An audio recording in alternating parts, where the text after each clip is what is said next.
और बड़ी खबर इस वक्त आपको बता दें कि बिहार के नए गवर्नर आज लेंगे हलफ। आरिफ मोहम्मद खान बिहार के गवर्नर के तौर पर आज हलफ लेंगे। राजभवन में सुबह 11 बजे हलफ बर्दारी तकरीब है उनकी। पटना हाईकोर्ट के चीफ जस्टिस उन्हें हलफ दिलाएंगे। ओहदे और राजदारी का दिलाएंगे हलफ। सीएम के साथ कई अफसरान भी मौजूद रहेंगे। तो बड़ी और अहम खबर इस वक्त आपको बता रहे हैं। आज बिहार के नए गवर्नर हलफ लेने वाले हैं। इसको लेकर खासी तैयारियां भी की गई हैं। आरिफ मोहम्मद खान बिहार के गवर्नर के तौर पर हलफ लेंगे। राजभवन में आज सुबह 11 बजे हलफ बर्दारी तकरीब की जाएगी।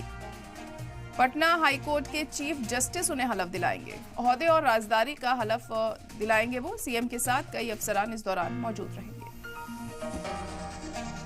तो आसिफ मोहम्मद खान को आज हलफ दिलाया जाएगा गवर्नर का।